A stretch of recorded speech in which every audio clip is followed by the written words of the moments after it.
My friends and fellow citizens, my name is Rachel Lane, and I work on the programming team at the Theodore Roosevelt Presidential Library. And if you didn't recognize that greeting, it's one that Theodore Roosevelt often used in his speeches. We are delighted that you decided to join us this evening at our virtual Taste of History event to learn more about TR and the cocktails and mocktails he inspired, and maybe even sample some of them.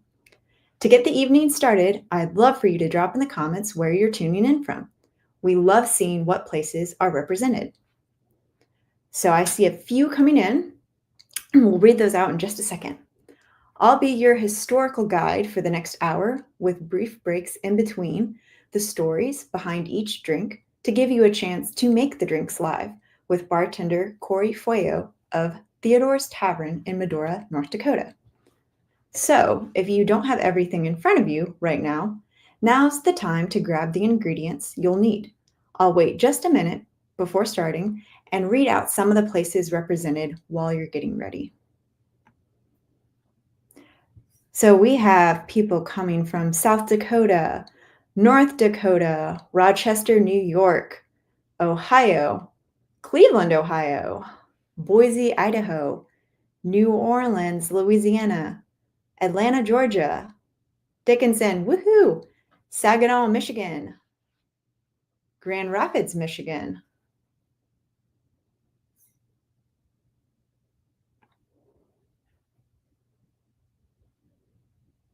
All right, I think we have, Nassau County, New York. All right, I think we have we have all the comments accounted for, so I think we are ready to begin. So before we start thinking about TR, I'd love for you to think about what drinks, whether alcoholic or non-alcoholic, you turn to during the big and small moments in your life.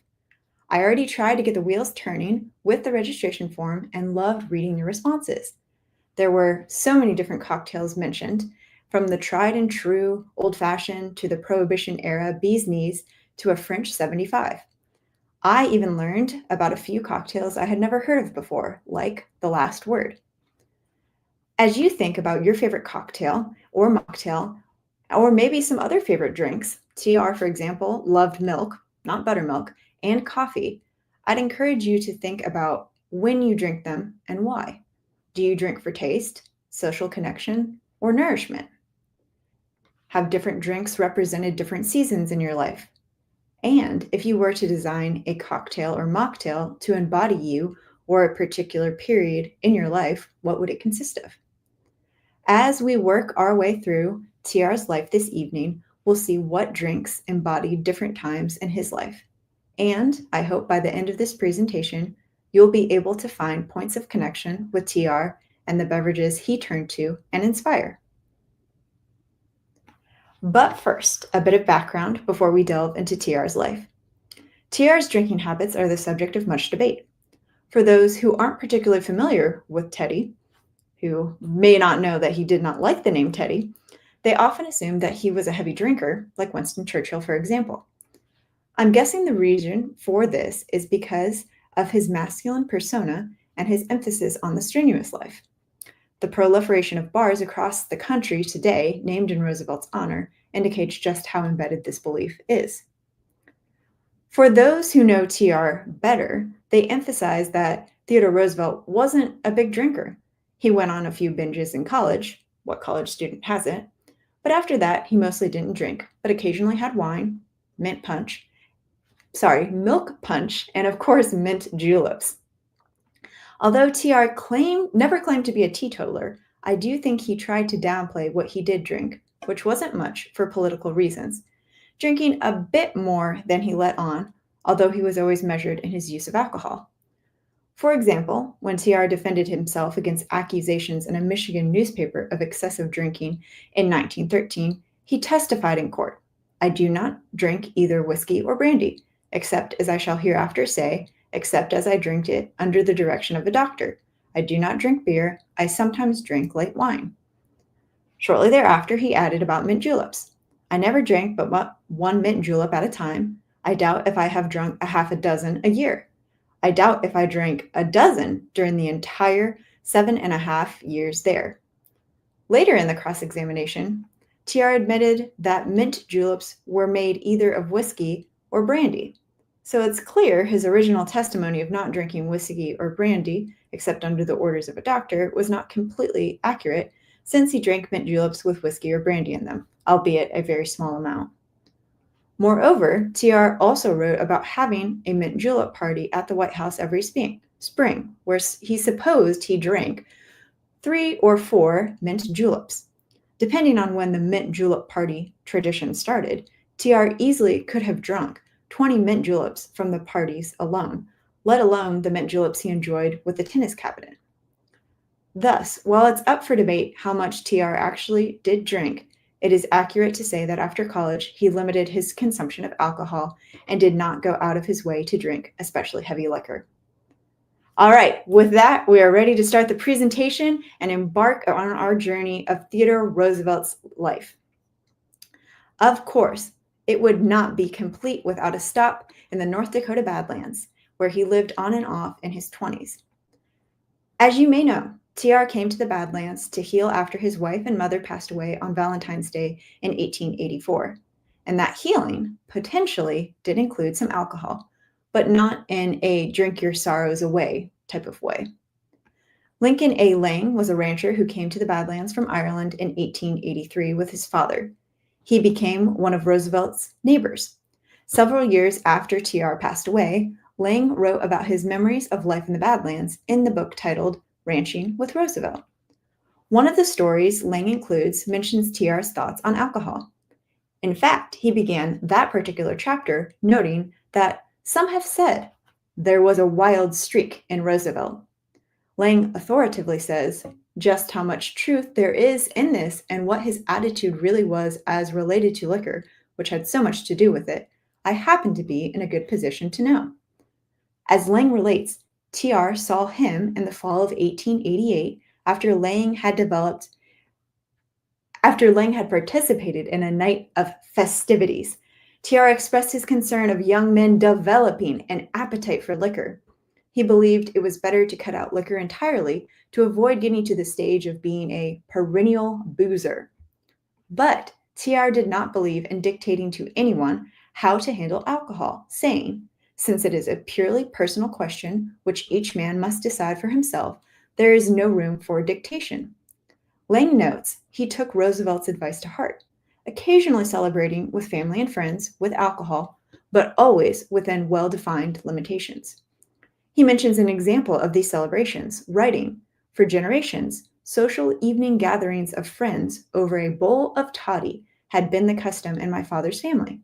At the ranch, he perpetuated it, as he had always done, whenever our friends or neighbors came around. And occasionally, Roosevelt was one of the guests at these celebrations. Lang writes that TR was never a drinking man, but he was a man of balance and could enjoy a glass of toddy now and again with his friends in the pure spirit of sociability as well as anybody. We don't know for sure if TR did occasionally drink a glass of toddy with Lang, as other accounts from TR's Western days suggest that TR never smoked or drank. But Lang's depiction of how TR partook in moderation and only for social purposes suggests it is possible that TR did drink from the Lang bowl of toddy. Obviously, toddies existed long before Roosevelt, so he didn't inspire this particular cocktail. But since he potentially drank one, I thought it would be a fitting cocktail to start with. Since Lang doesn't mention the recipe or ingredients, we're not exactly sure how he made a toddy. But my best guess is something similar to the recipe for a whiskey toddy in Jerry Thomas's How to Mix Drinks, published in 1862. Thomas's whiskey toddy is cold, but the Langs may have made their bowl of toddy hot. As Thomas writes for a brandy toddy, for hot brandy toddy, omit the ice and use boiling water. The same could be done for a whiskey toddy. Now, for those of you who purchase the ingredients ahead of time to make the drinks live, now's the time to get out those ingredients and perhaps the recipe card for drink number 1. While you're gathering the ingredients, I'll briefly introduce Corey Fueyo, bartender at Theodore's, who will be guiding you through making the drinks. Corey is an experienced world traveler and seasonal worker with a passion for art and illustration.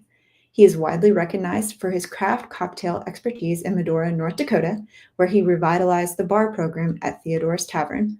Blending creativity with hospitality, Corey brings a unique artistic touch to every space he works in. As a note, we opted for a recorded video since Corey is, at this very moment, making drinks for guests as we speak.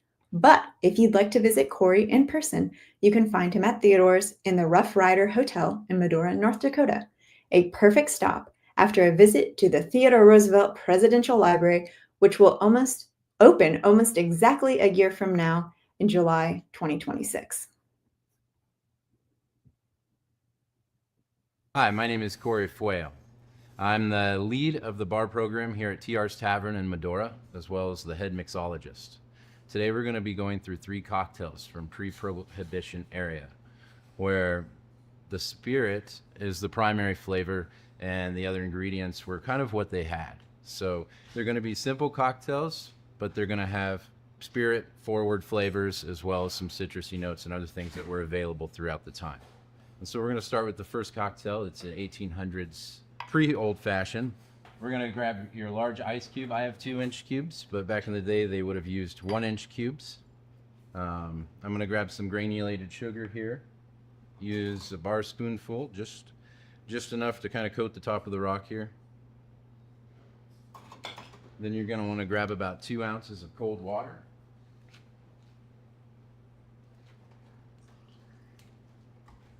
And you're just going to pour it right over your rock here.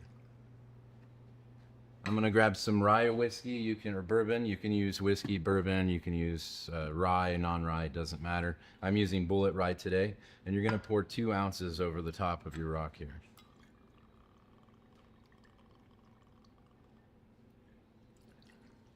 All right. Now you're going to take your bar spoon and you're just going to kind of spin it around until your sugar is completely dissolved. And this is a very whiskey forward cocktail. A little bit of sugar to take off the bite.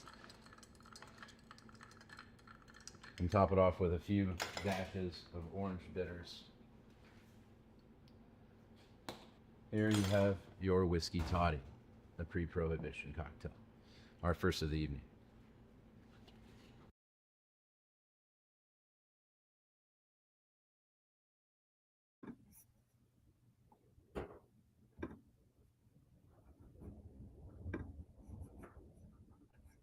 All right, now we're back.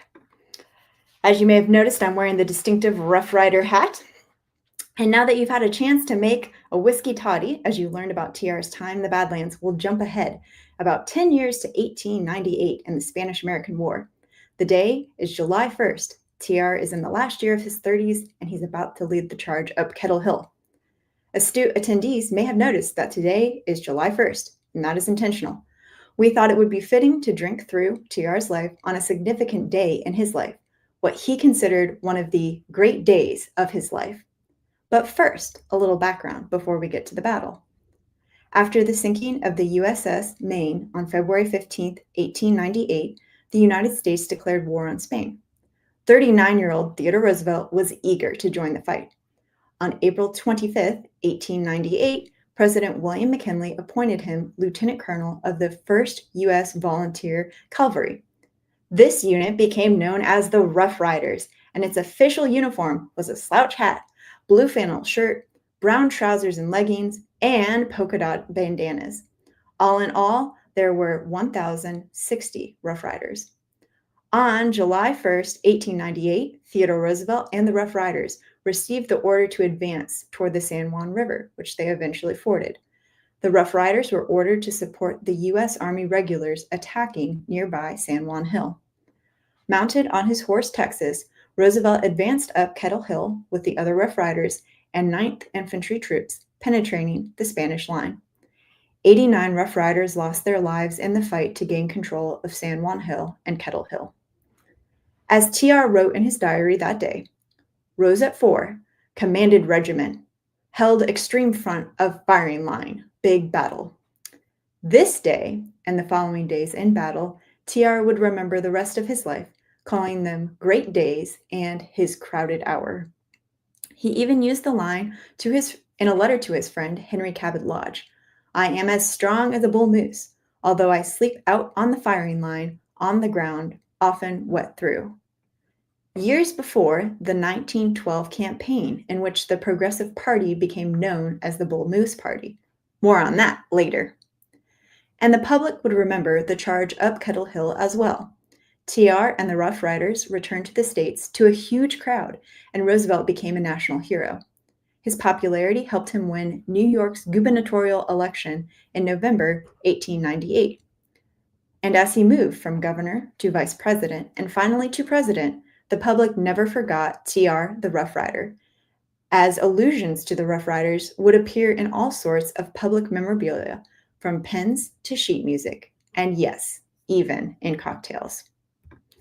Our second cocktail, aptly called the Rough Rider cocktail, or sometimes the New Roosevelt cocktail, didn't come into existence in the months after TR's charge up Kettle Hill, but rather years later in 1910, when TR returned from the Smithsonian Roosevelt African expedition. Drawing on his world travels, the Rough Rider cocktail packed a punch with rum, absinthe, kirsch, vermouth, and gin, representing Cuba, France, Germany, Italy, and England, respectively. As one newspaper noted, "It is a mild drink if only one is taken, but if more are demanded, the mixologist makes it plain he is not to be held responsible." Given that the drink is composed of several different types of hard liquor, it's unlikely that TR ever consumed it. But even if he didn't, it does show the public perception of TR and liquor, one held by many today who assume Roosevelt was a big drinker, even though he actually wasn't. Even if the Rough Rider himself didn't partake, here's your chance to make the Rough Rider cocktail, guided by Corey, on the 127th anniversary of TR and the Rough Riders charging up Kettle Hill. I'll give you a brief second to get out the ingredients and recipe card if needed for drink number 2 before starting the video. Our second cocktail of the evening, it is called the Rough Rider. This is from the area of 1910. It's kind of the tail end of the improved cocktail era, where they started to use tinctures, things like absinthe, kirsch, and other ingredients to increase the cocktail experience beyond just the spirit. So a little bit more complex, but still fairly simple for today's times. So first, you're going to want to start by using some absinthe. You're just going to kind of dash your glass. Give it a little more than that even. You want to give it a nice rinse. So you kind of rinse we're using a mini martini glass here, but if you have a Venetian glass, it would work best. But you rinse your glass with a little bit of the absinthe, kind of throw it out there, and you grab a mixing glass, and you're going to add some kind of rum. Usually it would be San Juan. We're using Plantation today, but any kind of clear rum would work. You're going to do just about 0.75 ounces of rum and about 0.35 of vermouth, which is just going to work with the rum to kind of take back some of the bite of the liquor. And we're going to add some dry gin in. We're using Bombay. You can use Tanqueray. Any kind of dry gin will work. You're going to do the same amount, 0.35 ounces for this, and this takes away from the sweetness. We're creating balance. We've just applied the gin, and now we're going to do just a touch of cherry juice or kirsch. Either one will work. Kirsch is a little hard to find, but we're going to use cherry juice today. And then you're going to want to add ice to this. And you're going to want to give it a nice stir. I usually stir for about 8 seconds. You want to keep the back of your spoon on the glass. You don't want to disturb the ice or bruise the liquor. You just give it about an 8-second stir. And this here will do. And I'm just going to strain it into my cocktail glass here. And here you have the Rough Rider.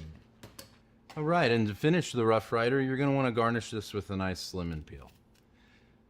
I use a cheese grater. It's the easiest way to do it. Some people like to use knives. Use whatever you like. I like to clean up my lemon peel here just by cutting off the edges, make it look a little nicer. Clean up my workspace.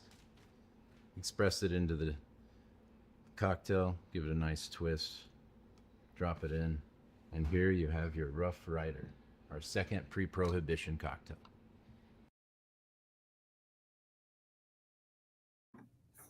All right, we've come to our final drink of the evening, and it's my personal favorite.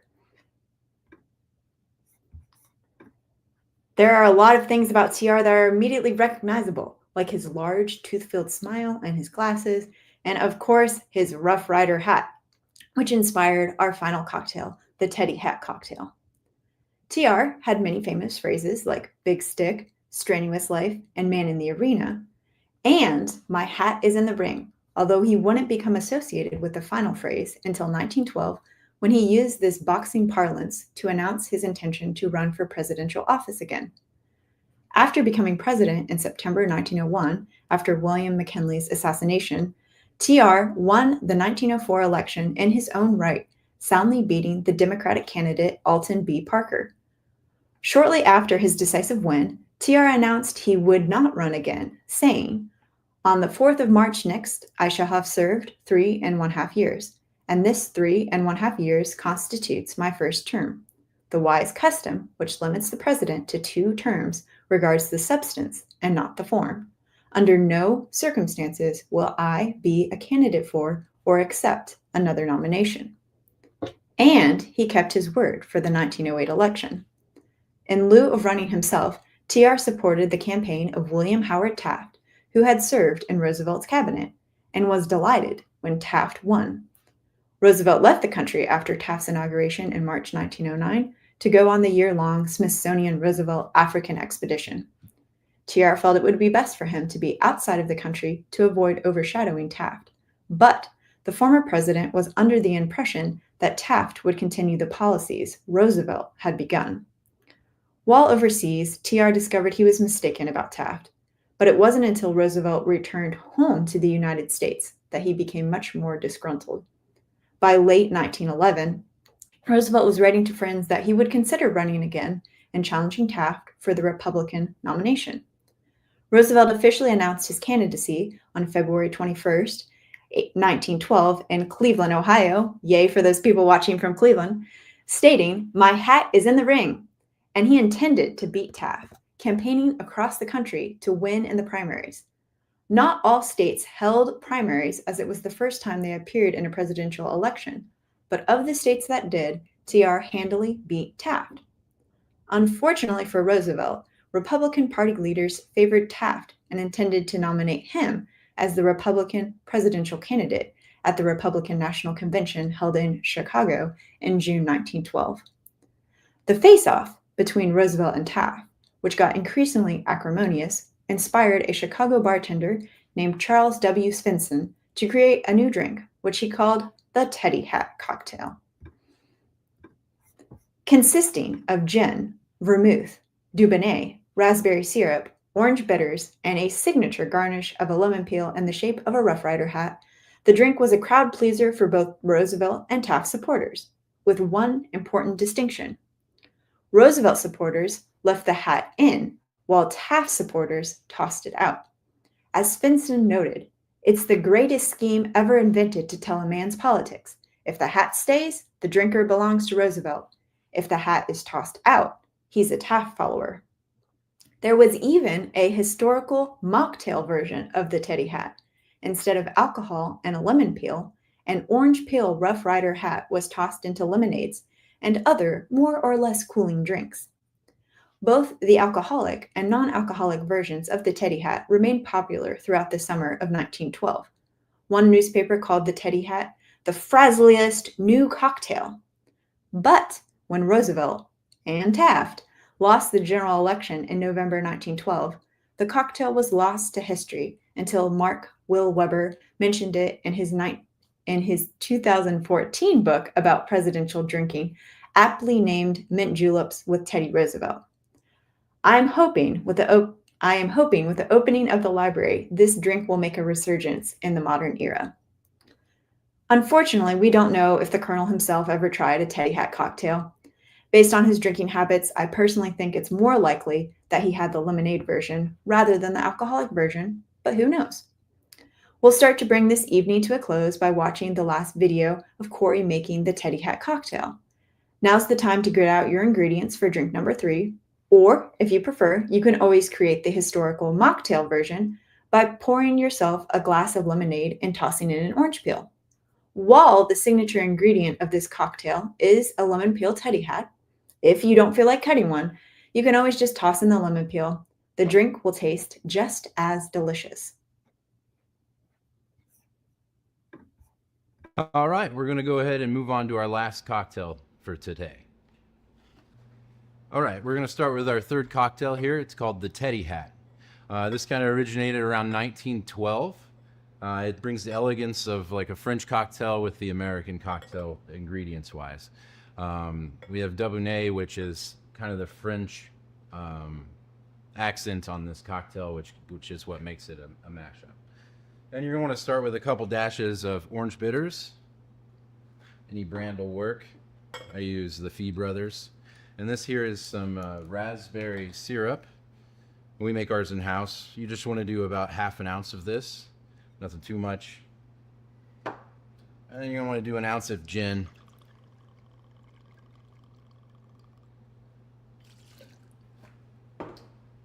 And you're going to do about half an ounce of dry vermouth. Again, we're creating balance with the gin and dry vermouth to cut off that raspberry syrup and the Dubonnet, which we're going to apply now. This will be about another half ounce. If you don't have Dubonnet, you could use cranberry juice. It's definitely not going to taste the same, but it'll give you the same color. And if that doesn't work, cherry juice is another alternative. So you're going to grab some ice. And you want to shake this a lot to kind of break up that simple syrup to get a nice kind of viscous texture through it. Yeah, so give it a nice shake.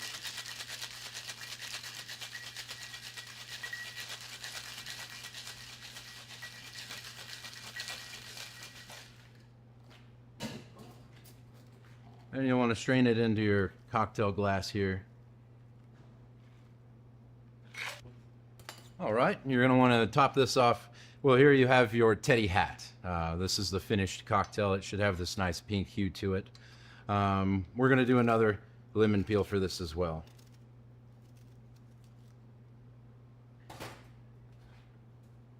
And again, you can use it just like this, but I like to clean it up a bit, make it look nice.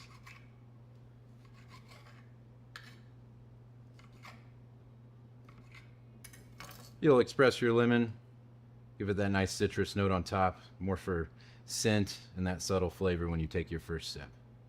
And here we have our third and final, the cocktail of the evening, pre-prohibition. This is the Teddy Hat.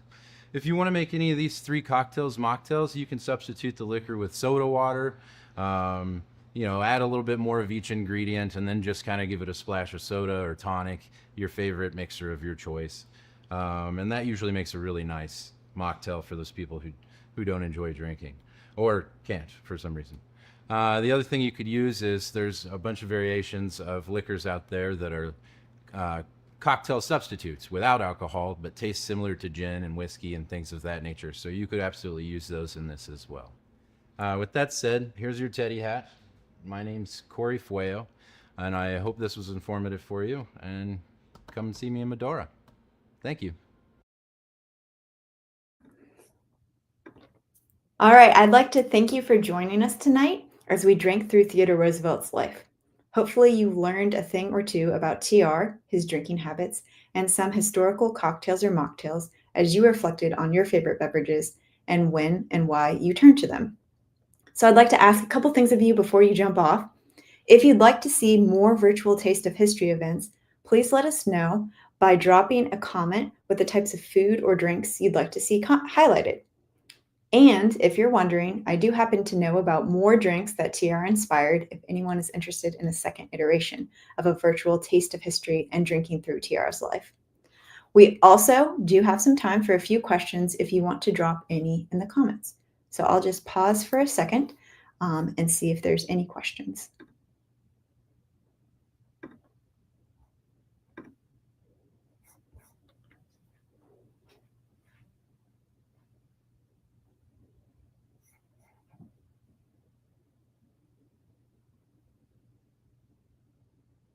Okay, so we have someone say, yes, food, TR's chicken, steak, potatoes, all fried in bacon fat as he did when he was camping. Great idea. I love that, William.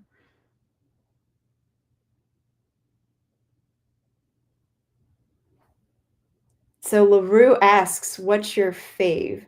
I presume she's talking about cocktails, but maybe she's talking about other things that TR drank and ate. I think something I find interesting is that he had a huge passion for peaches. And he ate, I think, over 20 of them one time when he was a young boy on a train because he liked peaches so much. Leslie liked the toddy. That's awesome. So glad that you were able to try that. Joseph agrees with William. Any other thoughts?